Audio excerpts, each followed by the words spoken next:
Welcome back to the 95th online episode of Peacetime, hosted every Sunday morning by Peacepoint with myself, Phra Nicholas Thanissaro, coming to you today from the IMC in Azusa, California.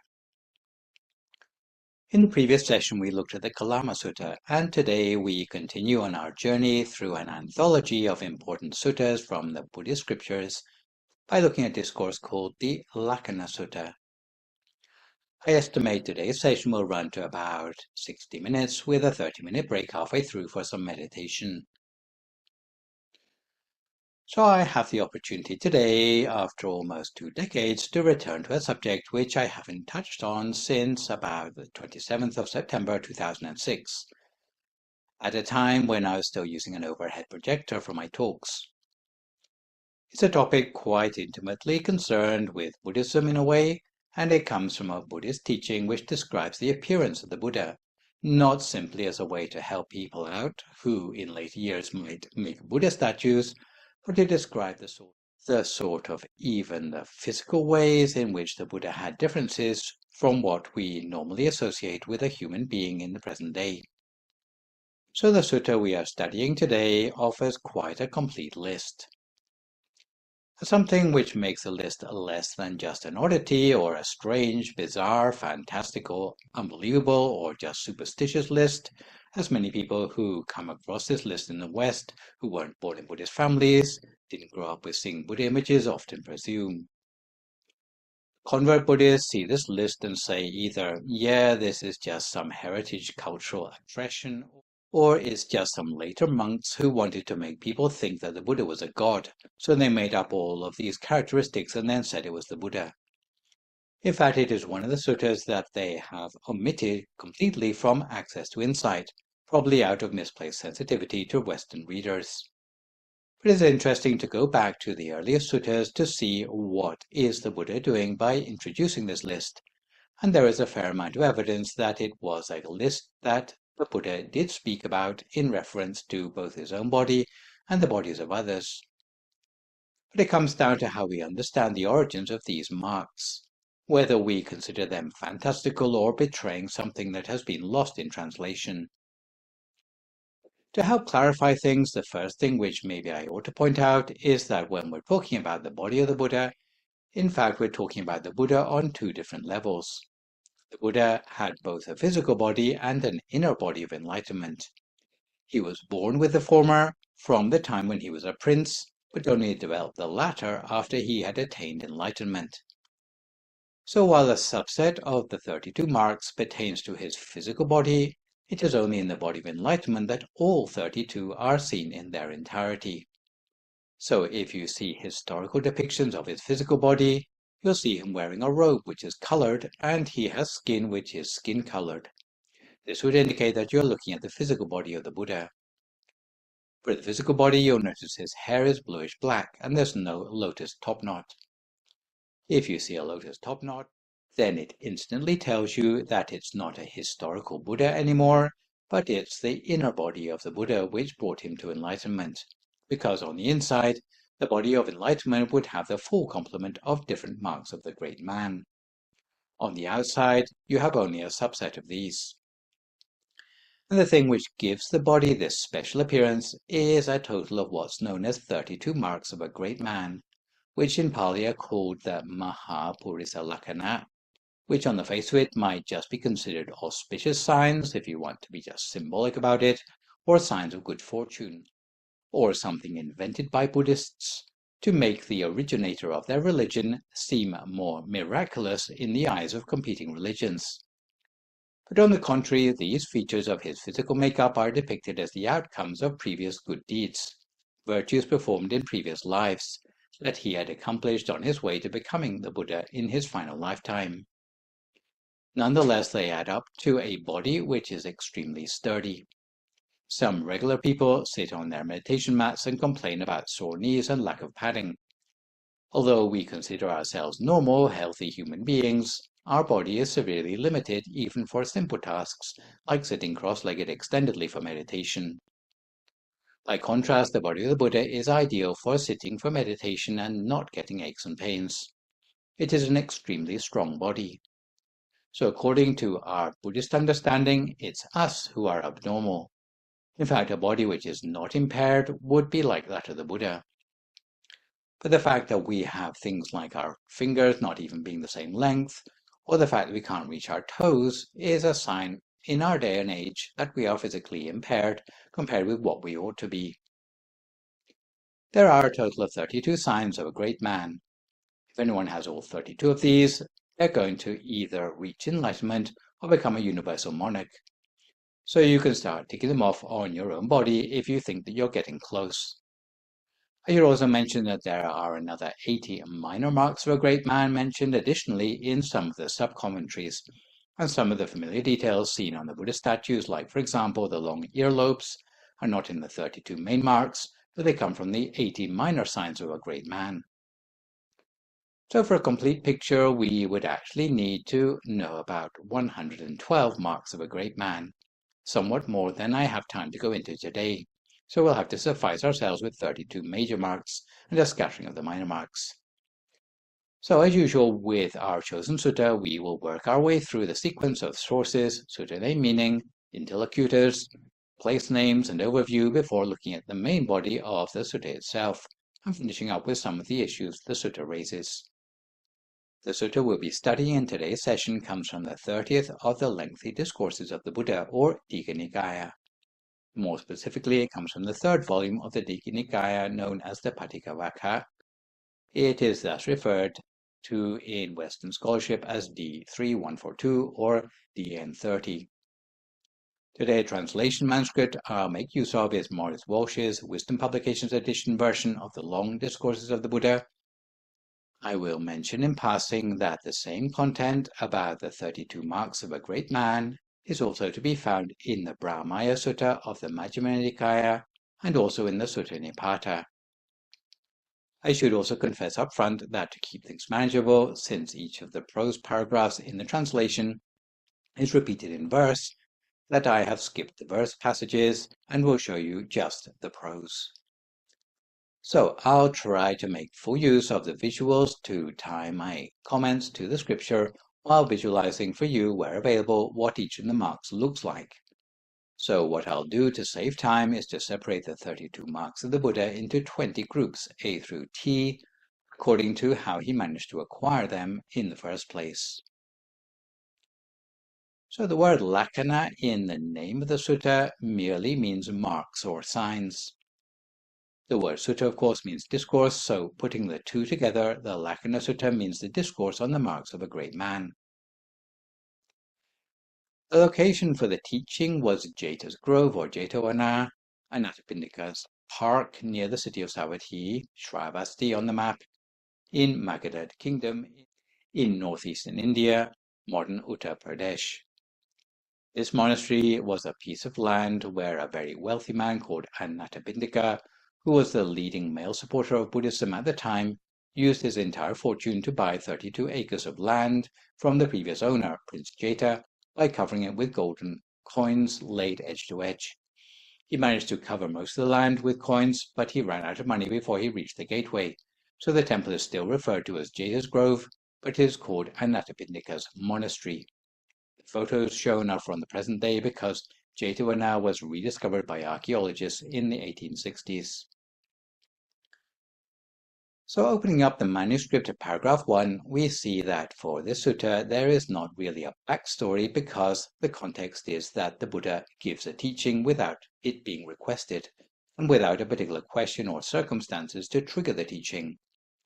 He simply calls the monks to assemble together and holds forth on the 32 marks of a great man together with the good deeds that led to them. This would be a new knowledge for the monks, who may have previously known about the existence of the 32 marks, but who would not have known about their origins. In paragraph 2, the Buddha lists all 32 marks of a great man in order. Then from paragraph 3 onwards, the main body of the sutta deals with the origins of each group of the 32 marks, and I'll follow the order given in the sutta manuscript. So, Group A of the 32 marks of a great man describes the feet of the Buddha as having level soles, a feature known in Pali as Supatittapato. This should not be considered a disadvantage like people who have flat feet and fallen arches, but supposedly it helps to spread your body weight evenly so that you can walk further and be less tired from the journey. We see in paragraph 4 that the Buddha managed to avail himself of this sign because of the fact that he was unwavering in the good deeds which he had done, being generous, keeping the precepts, and also looking after his parents. You may have heard that on the full moon days, Buddhists traditionally observe the 8 precepts, and some keep the 8 precepts even on the new moon day and the half moon days, going to the temple if they are able to. Well, in previous lives, this was a habit of the Bodhisattva, who used to give habitual support for monks and other holy men. To show the feature I'm talking about, this is a slide of the reclining Buddha from Wat Po in Bangkok, Thailand.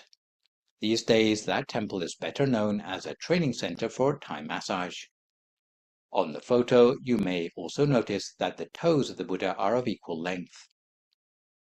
So moving on, Group B of the 32 marks of the great man again describes the feet of the Buddha, but adds the detail of having a wheel mark on the sole, equivalent to a wheel with 1,000 spokes, something known in Pali as Heta Pada Talesu Jakkani Jatani. And apparently this has been added in later, that there are also 108 auspicious marks. This may have been the imagination of the commentarians more than what's actually in the scriptures. For our own hands, it is folds or lines in the palms which allow our hand to articulate. But we only have 3 main creases. The more we have, the more flexible our hand would be. In the same way, if our foot had more folds or creases, it would be able to articulate easier. But for the Buddha, it wasn't just a case of 2 or 3 creases, since we are talking about the spokes of a wheel. It would allow the feet to fold in 1,000 different directions, making his feet exceedingly strong compared with normal people's feet. We see in paragraph 7 that the Buddha managed to avail himself of this sign because he strived for the happiness of the many folk by loving kindness, compassion, and generosity, so dedicating himself for the public benefit. Group C of the 32 marks of a great man, which includes 3 of the marks, 3, 4, and 15. The 3rd mark comes back to his feet and is what's known as projecting heels. In Pali language, Ayatapanhi.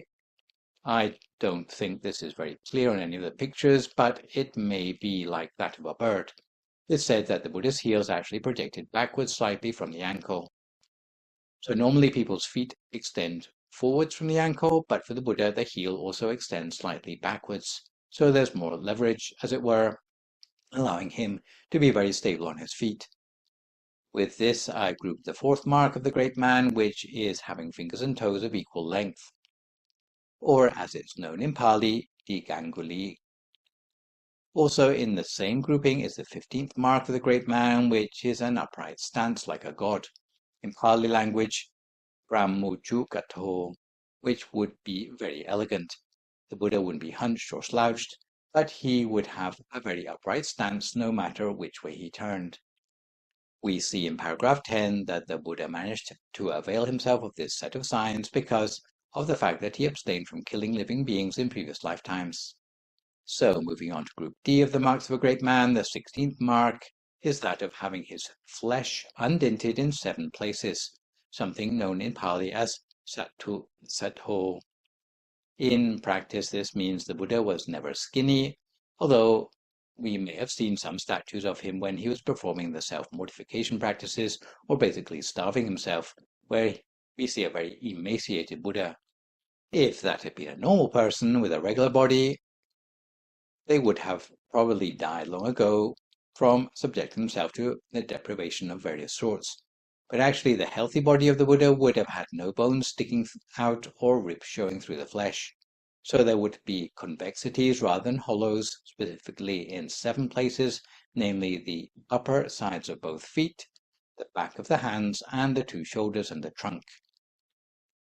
We see in paragraph 13 that the Buddha managed to avail himself of this sign because he habitually performed acts of generosity with large quantities of food and drinks.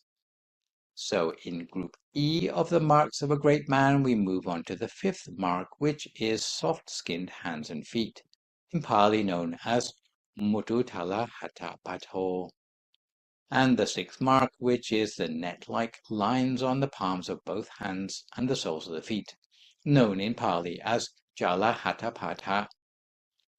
It is said that one of the disciples of the great abbot of Wapagnam had these net-like lines instead of normal palm creases that crisscrossed the whole of the hand, someone called Kunyai Tongsuk Samdeng Pan, who you may have heard about in connection with attaining enlightenment while polishing spittoons. She had these marks on her hands, but it was the only feature which she had of the 32. So for the Buddha, just as the feet were many-spoked, as it were, his hands were also able to articulate in many different ways too, making the hands very strong. You may have heard the tale about the competition at Kachiya, where Devadatta had killed an elephant. But when the Buddha found the dead elephant carcass blocking the city gates, through his immense strength, he was able to pick up the elephant carcass by the tail and throw it across a moat so that it created a deep ditch. It sounds beyond what would be physically possible for a person of normal strength, but he was endowed with a special strength because of the marks on his hands and other aspects of his bodily proportions. We see in paragraph 16 that the Buddha managed to avail himself of this group of signs because he practiced 4 bases of sympathy, so helping people with things, having endearing speech, giving a helping hand, and behaving in a consistently good way towards others. So moving on to group F of the marks of a great man, we find that there are 2 features mentioned, the first of which was number 7, which meant high raised ankles, known in Pali as Asankhapato. The Buddha's ankles were unlike ours, by which I mean that they were off-center but further forward towards the center of the foot. So the heels protruded a little further backward and the ankles were centered a little further forward. If you think of an elephant or a horse, they can only lift the soles of their feet in one direction, which is backwards. But if your ankle corresponds with the marks of a great man, you can turn the sole of your feet in any direction, like a ball and socket joint. Group F also includes the 14th mark of a great man, which is bluish-black body hair that curls clockwise, known in Pali as Uttagatlomo. Once he became enlightened, he never had to shave his hair again, because his hair stayed at the correct length, never more than an inch, so we see the clockwise curls on his head rather than being bald like most monks. We see in paragraph 19 that the Buddha managed to avail himself of this group of signs because he was a preacher of the Dhamma for others, speaking only meaningful words to bring benefit and happiness to the many folk.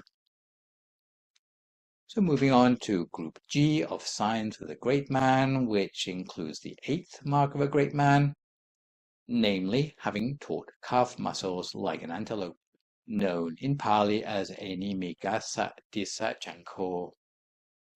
It is said that this characteristic of the Buddha's legs meant that they tapered smoothly towards their narrowest point at the ankle instead of being bulgy or irregular. We see in paragraph 22 that the Buddha managed to avail himself of this sign because he shared occupational skills and working knowledge with others, wishing them to learn quickly from what he taught them, instead of holding back knowledge from others. So moving on to group H of the signs of the great man, the 12th mark of the great man is that of complexion, not only being gold in color, but also being delicate and smooth, so that no dust could adhere to his body, a feature known in Pali as Sukumachavi. This feature meant that, in theory, the Buddha would never need to wash throughout his life because his skin was so fine that no dust ever attached to it. The only reason he did wash was said to be to give supporters the opportunity to offer soap and bring in water. Dirt would just fall off his skin like a water droplet off a lily pad. You see in paragraph 25 that the Buddha managed to avail himself of this sign because he loved to approach and converse with ascetics and brahmins on ethical issues. Not only was his knowledge deepened by his contact with learned people, but it also affected his complexion. So, asking questions within reason is considered a good thing.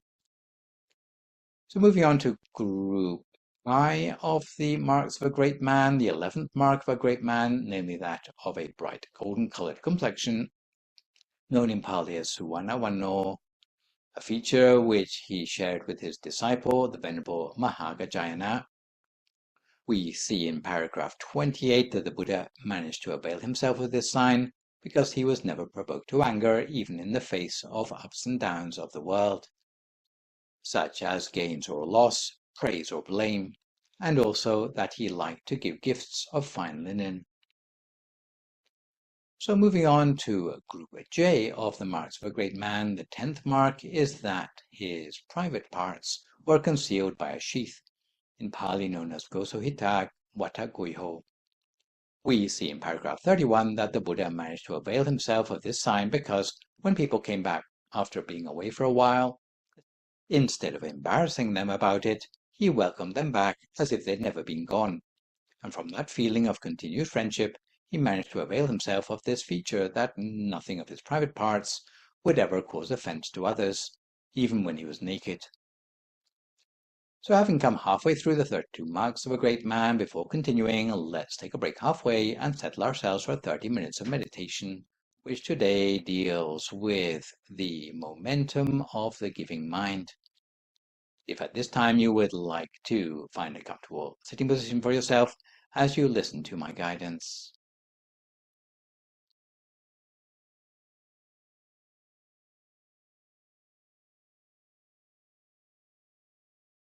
So we can start by bringing to mind how precious this time is for us to cultivate the presence, to go inside into our own lives.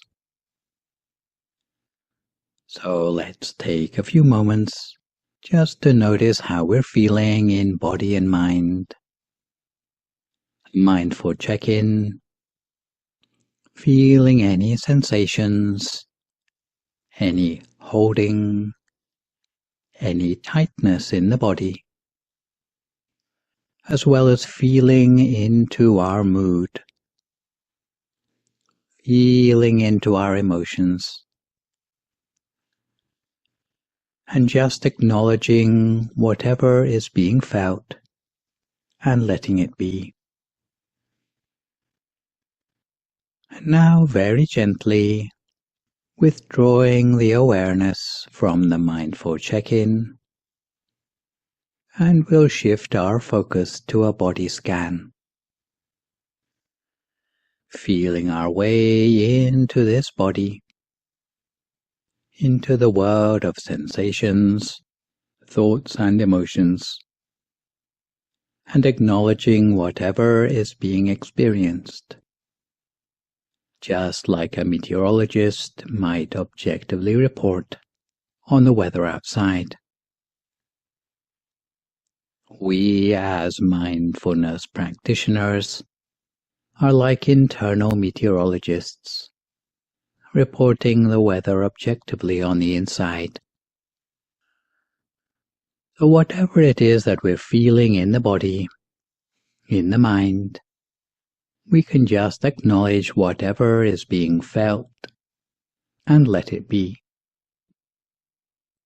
As we breathe in, feeling the body rising ever so gently on the inhalation and falling gently on the exhalation.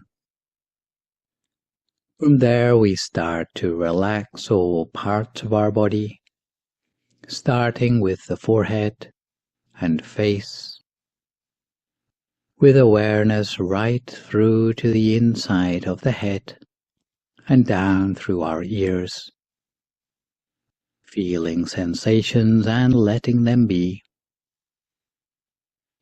The eyes and the muscles around the eyes, feeling into the facial structure, feeling down through the back of the head, the temples and the sinus passages, relaxing the cheeks, the mouth, teeth and tongue, relaxing the jaw, which is one of the most over-exercised joints of our body. Relaxing the neck and throat. Now letting the awareness move from the neck and throat down into the shoulders and the shoulder blades. And then gently bringing the awareness down each of the upper arms, into the elbows, into the forearms, the wrists and the hands. Being mindful of whatever comes up in the body. Letting any waves of thought, emotions or sensations ripple and resonate through your lungs. Letting the awareness rise up into the chest, sternum and ribcage. Relaxing our digestive system and whatever sensations may be felt, tightness, nervousness, just rightness. Whatever is there, acknowledging and letting it be. Eventually relaxing ourselves down from the upper back, through the spine, into the middle and lower back, then the hips and the core, acknowledging and letting them be. Moving on down to the thighs, quads and hamstrings, then our knees and lower legs, into the ankles, heels, the tops and soles of the feet, down to our toes, with awareness and just acknowledging whatever is felt in the body. We may notice tensions from time to time, tightness or achiness, and if we can allow any of these areas to soften, by all means we let that happen.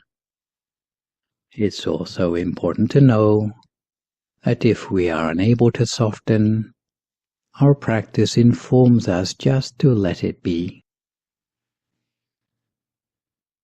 Whatever sensations ripple and resonate, wherever they need to go, the same applies even to our thoughts and emotions, letting them disappear into the background of our awareness.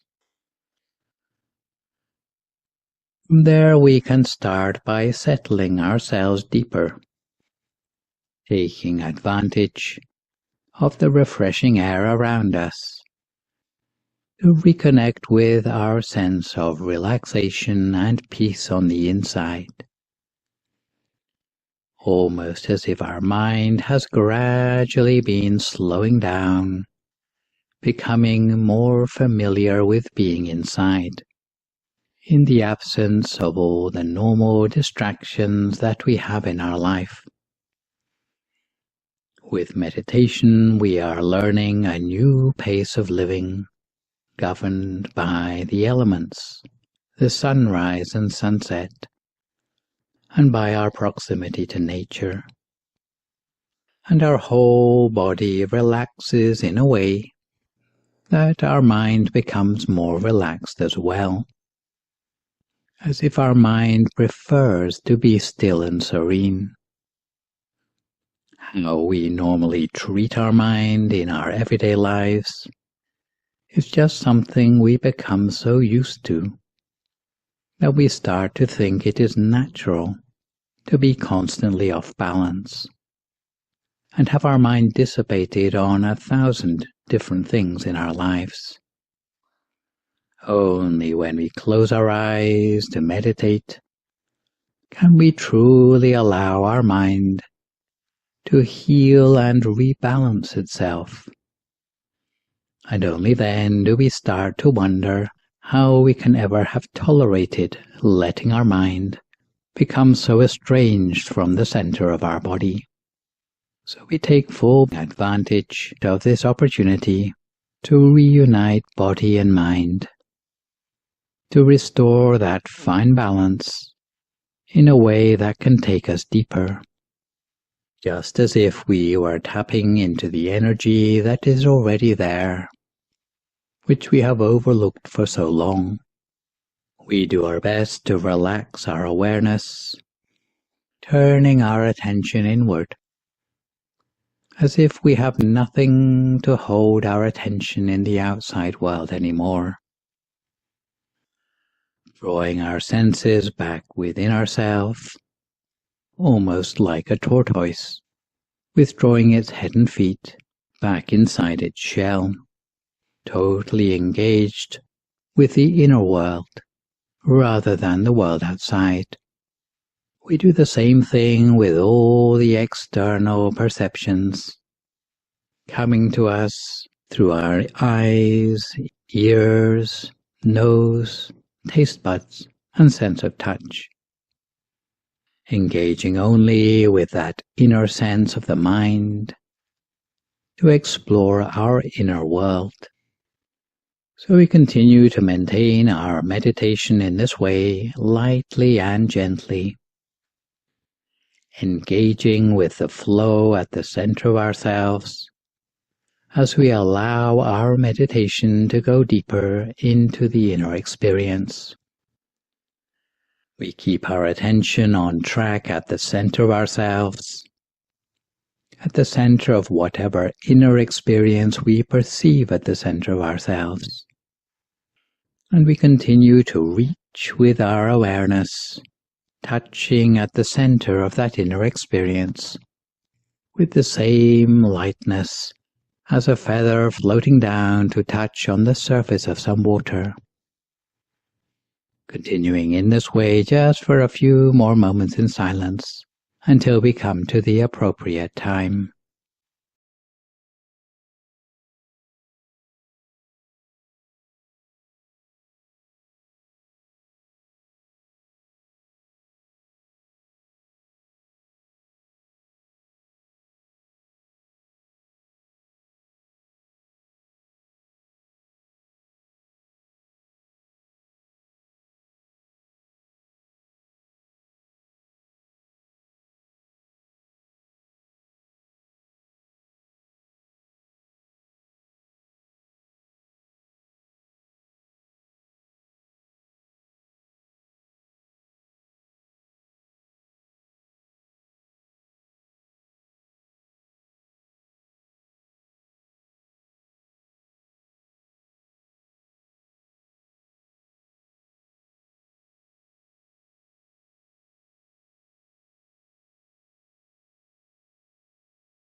So we continue to keep our attention gently in contact with that sense of peace energy, gradually accumulating at the center of ourselves.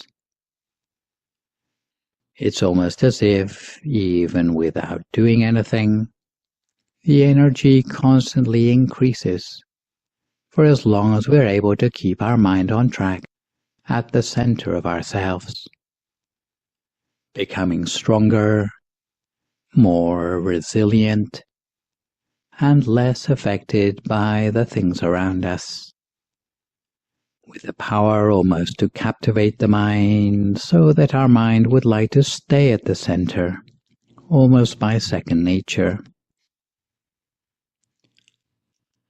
with a sort of inertia that keeps our mind in place no matter what.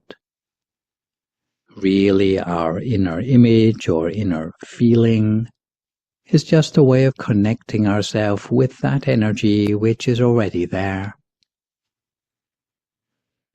but also the energy that comes from all the good things that we've done in our lives and the things we're proud of.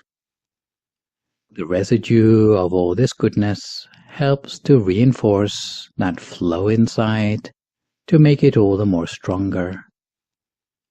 And even reminiscing over memories of good things we've done in the past elevates the quality of the mind, because the mind is a peculiar thing. It's so subjective that even by wishful thinking, we can bootstrap ourselves onto a more positive footing, because positive thinking brings benefits that are more than merely subjective. Not to speak of those who are actually generous with their time or with their gifts to others. They tend to find that instead of the meditation being dry or impeded inside themselves, somehow there's a sense of being constantly in the flow, in the nature of their dealings with the world in general, through their generosity, through their capacity to sacrifice their own time and effort for the benefit of others. The Dalai Lama once said, "The problem with greed in the world is that most people want for too little. All they want is things for themselves, the little luxuries, indulgences, status symbols, in order to win acceptance in the eyes of others."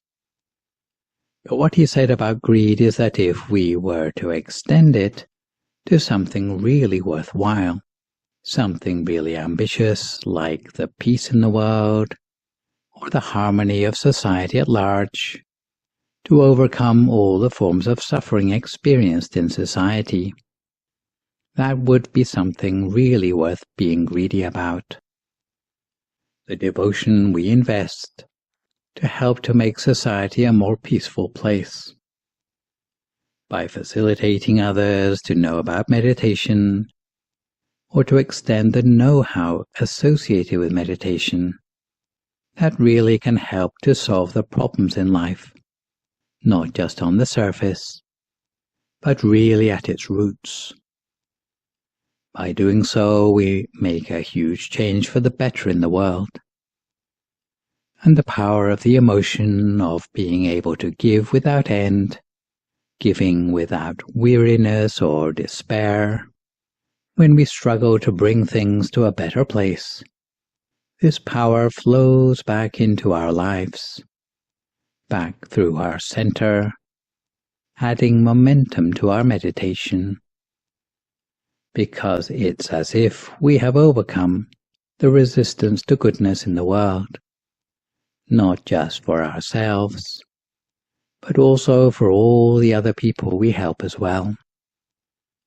So from the shining example which we set for others in the world, may this come back within ourselves too, each time we meditate, empowering us with that special ability to push on through to the other side, in every good project and intention that we extend toward the world. We cultivate our mind lightly and gently in this way for a few moments more in silence until we come to time for some loving kindness meditation.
And as we come toward the end of our practice, It's a good opportunity to magnify and multiply the sense of inner peace, the energy we've built up inside ourselves, for the benefit not only of ourselves and those dear to us, but also to give something back to the world.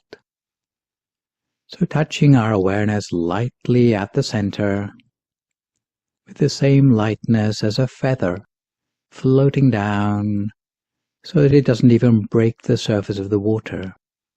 In the same way we touch our attention in the center of the inner experience within ourselves. And we'll find that that inner sphere of experience, whether it be something we can see or something we can feel, is something we can expand outwards, allowing it to become gradually larger in size, the same size as the whole of our own body, almost as if we were sitting within a sphere of our own well-being or a sphere of our own light. As we make a wish to ourselves that may we be well and happy. So we start by extending loving kindness outwards from our center to every cell, every molecule of our being, extending a wish to ourselves for strong health and long life, in which to cultivate many good things in our future, but also with a sense of self-compassion, occasionally going easy on ourselves, not holding ourselves to too high a standard, because sometimes we tend to hold ourselves to impossibly high standards that we never use on anyone else. And from there we extend that loving kindness beyond ourselves, outward into the world around us. You might imagine yourself at the top of a mountain, with a view to all the areas below. We can extend our loving kindness in the same way, outward as far as the eye can see, and beyond, in all directions all around. To all the living beings who are not so lucky as ourselves, without the time and space in their lives to intentionally cultivate good states of mind and inner peace. And we extend loving kindness to the many who don't even realize the possibility of doing this. We extend our loving kindness in ever-widening circles to the whole world, until our loving kindness becomes boundless, limitless, a universal loving kindness, giving back something to society, before going wider still to the whole of the universe, as if we cradle the heart of the universe within us, not forsaking even the smallest of beings in the cosmos, with the intention, may all beings, wherever they are, be at peace, for the last few moments of our meditation together in silence.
Sappa Buddhanupavena, Sappa Dhammanupavena, Sappa Saṅkhanupavena Sattha Soti Bhavantu Te. So if you'd like to come to the end of your meditation for today, you can gradually open your eyes again. If you feel at all uncomfortable, then slowly try changing to a more comfortable position before gradually finishing your practice. So we can gradually pick up again where we left off with today's study of the Lakkhaṇa Sutta, looking at the second half of the 32 marks of the great man. So we come now to group K of the mahāpurisa Lakkhaṇa, where we find two features. The first of these is the 9th mark of a great man, namely that without bending down, the Buddha can reach his knees, known in Pali as Titako wa Anonamanto. The second of these is the 19th mark of a great man, namely having an equal measurement from hand to hand and head to toe, known in Pali as Nigrota Parimandala. So the Buddha would have had bodily proportions different from what we would expect for most normal human beings, especially what we are used to seeing from Da Vinci's Vitruvian Man, where the Vitruvian Man needs to raise his hands at 10 to 2 and spread his legs to reach the circle. The Buddha would be able to do it while holding his arms straight. Furthermore, the Buddha's arms were long enough for him to touch his knees without bending forward. That didn't mean that he had the proportions of a gibbon, but I suppose the body morphology meant his hips were higher compared with what we normally would associate with human beings. Certainly, this morphology was said to add to the Buddha's strength. Just incidentally, I once met a lady who had the hand-to-hand, head-to-toe proportions, which were equal, and she was quite proud of that. Even in the present day, it should be said that there is a wide diversity of body morphologies, from Asians who generally have shorter legs relative to their body, Africans who generally have longer legs relative to their body, and Caucasians somewhere in between. You see in paragraph 34 that the Buddha managed to avail himself of this group of marks because he always went out of his way to help other people. So moving on to group L of the marks of a great man, which include 3 marks. The first of these is the 17th mark, namely that of having a lion-like chest, known in Pali as Siha Pupata Gayo. The second mark in this group, the 18th mark, is having undinted flesh on the back, known in Pali as Pitanta Ramso. So his shoulder blades didn't show through. The third mark in this group, the 20th mark, is that the neck was rounded and smooth, known in Pali as Samvatakanto, rather than having a knobbly Adam's apple. We see in paragraph 37 that the Buddha managed to avail himself of this group of marks because he dedicated himself for the welfare of the many, their prosperity, comfort, and freedom from bondage, only thinking how they might increase in faith, self-discipline, learning, self-sacrifice, in wisdom, in Dhamma, in wealth, and in estate. So, moving on to group M of the marks of a great man, the 21st mark is that of having very sensitive taste buds, known in Pali as Rasaka Saki. This is just one special feature about the tongue of the Buddha. I don't have any pictures, I'm afraid, that it had very sensitive taste buds. It had the practical application that if food offered lacked nutrition, he would be able to absorb more nutrition even from food which was subpar. We see in paragraph 40 that the Buddha managed to avail himself of this sign because he avoided raising hand, stick, clod, or weapon to harm living beings. So moving on to group N of marks the great man, which includes 2 features. The first of these, which was the 29th mark, was that of having bluish-black eyes, what is known in Pali as Abhinilaneto. The second of the features, so the 30th mark of the great man, was that his eyes were innocent-looking like that of a calf, what is known in Pali as Gopamukho. So innocent-looking eyes rather than bloodshot or evasive. We see in paragraph 43 that the Buddha managed to avail himself of these signs because in past lives he was habitually accustomed to look upon others with compassion and kindness. Moving on to group O of the marks of a great man, the 32nd mark is that of having a brow and face that were excellently smooth, what is known in Pali language as una hisiso. We see in the second half of the paragraph 46 that the Buddha managed to avail himself of this sign because in past lives he had habitually led others in the cultivation of good deeds. So moving on to group P of the marks of a great man, we find it includes two features. The first of these is the 13th mark, namely each skin pore or follicle contained only one body hair, something known in Pali as ekeka loma. So if any of you ever looked at your own body hair under a magnifying glass, you might see that you have multiple hairs per follicle or pore. But for the Buddha, there would be only one hair coming out of each follicle. The second feature in this group, which is the 31st sign of a great man, is seen at the center of the forehead and is described as a white cotton wool soft hair in the center of the brow, in Pali known as unaloma ammukantare jata.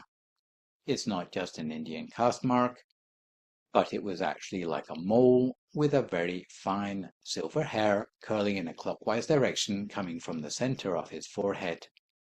We see in paragraph 49 that the Buddha managed to avail himself of these signs because in previous lifetimes he habitually spoke only the truth and never resorted to ambiguous words.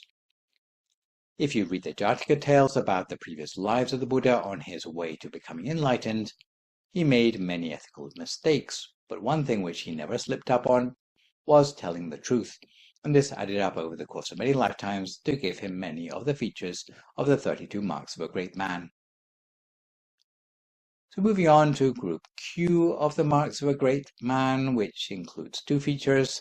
The first of these was the 23rd mark, namely that of having 40 instead of 32 teeth, something known in Pali as Jatalisa Tanta. Because of his lion-like jaw, he was not like a person who has problems with teeth being overcrowded or overlapping, but his jaw actually had to be larger to accommodate all 40 teeth. I think 40 teeth were not shed throughout his life, that he kept the same set of teeth, not like us, who have to go through 3 sets of baby teeth, adult teeth, and dentures. The second mark of the great man in this grouping is the 25th mark of having no gaps between his teeth, or as it's known in Pali, aviraladanto.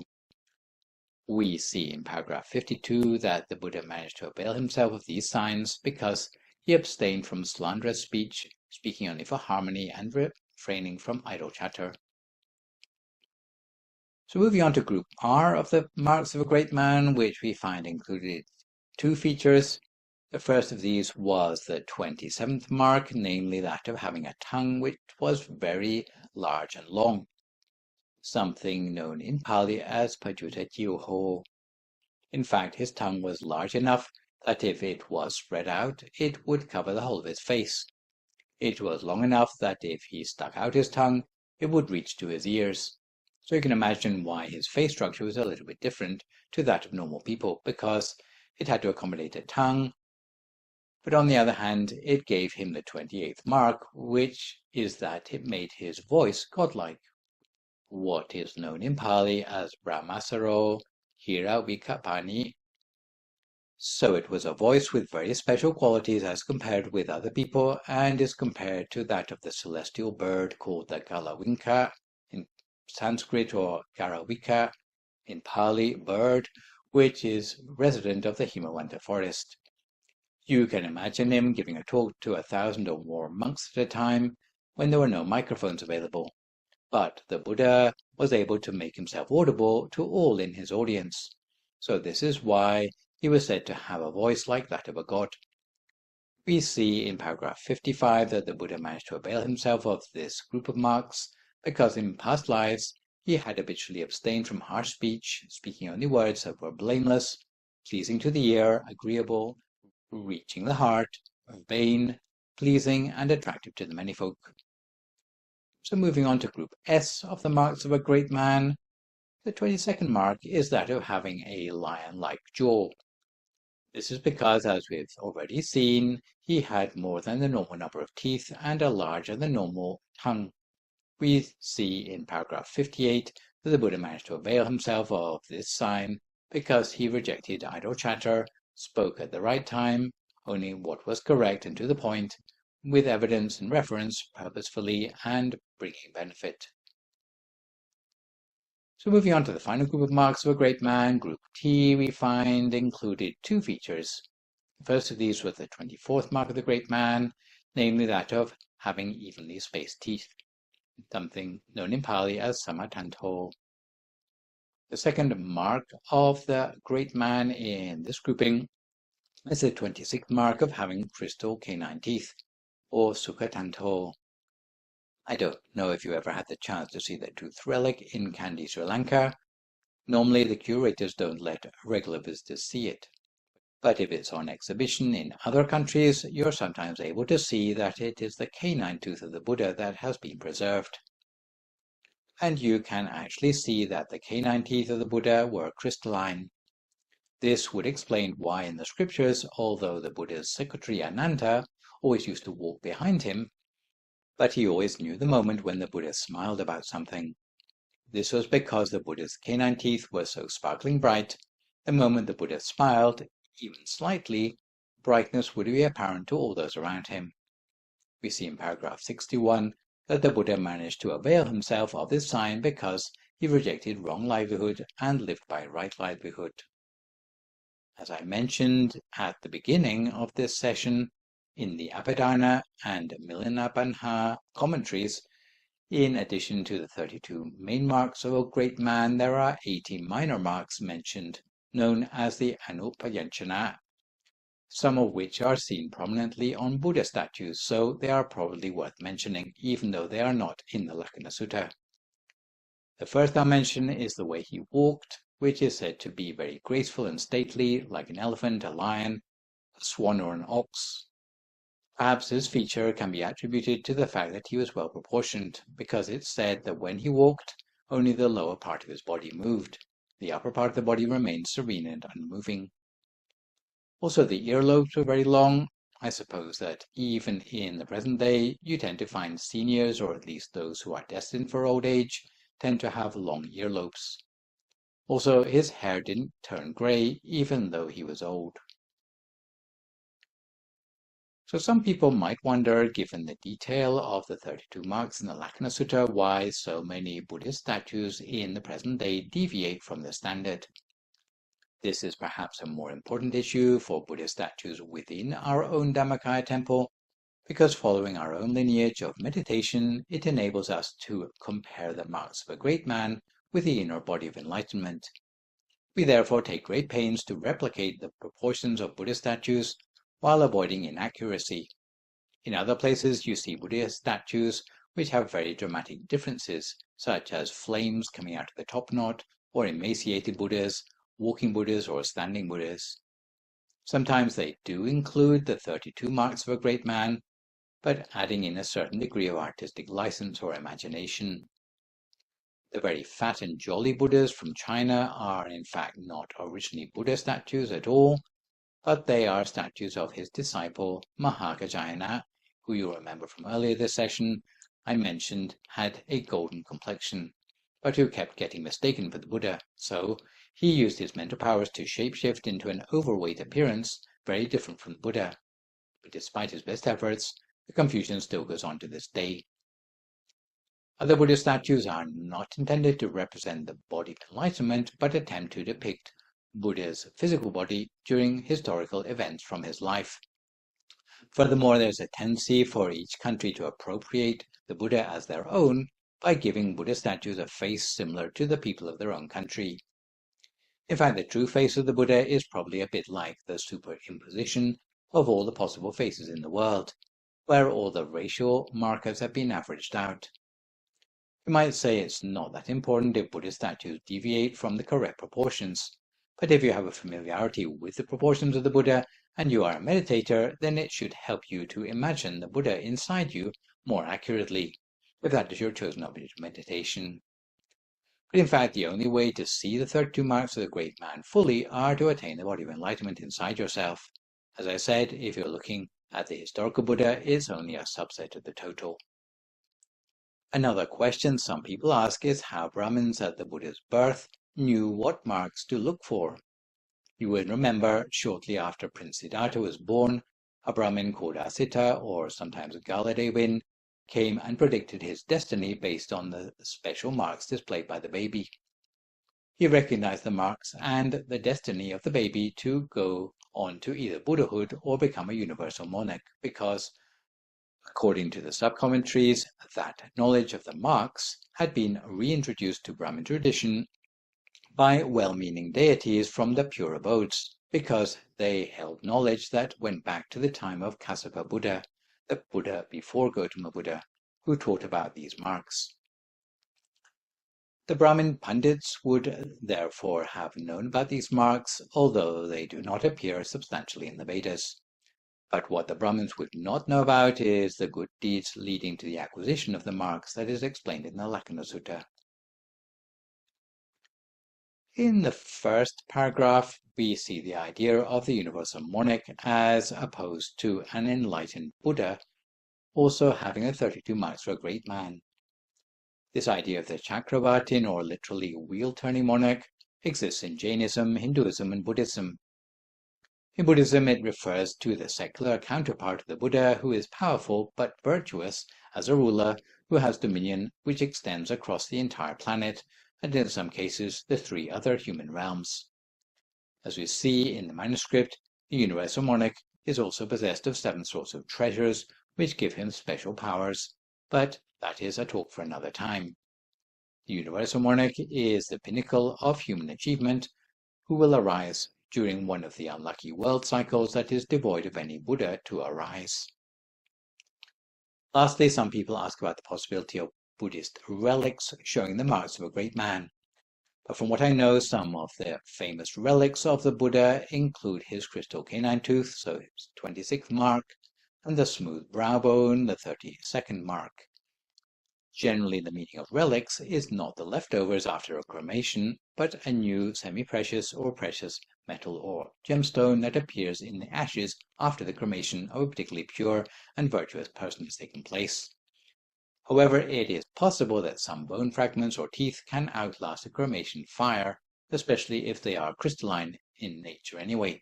So I cannot dismiss the idea that perhaps the relics displayed in Sri Lanka or China are actual pieces of the Buddha that outlasted his cremation.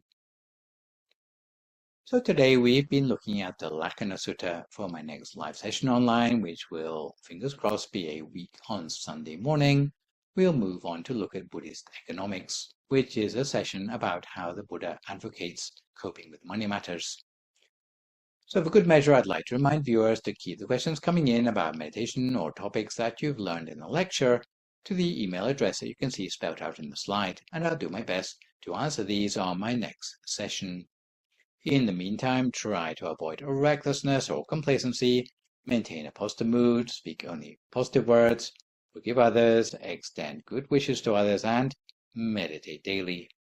Hopefully, as a result of this session, you will be inspired to imitate some of the good deeds cultivated by the Bodhisattva on his way to acquiring the 32 marks of a great man.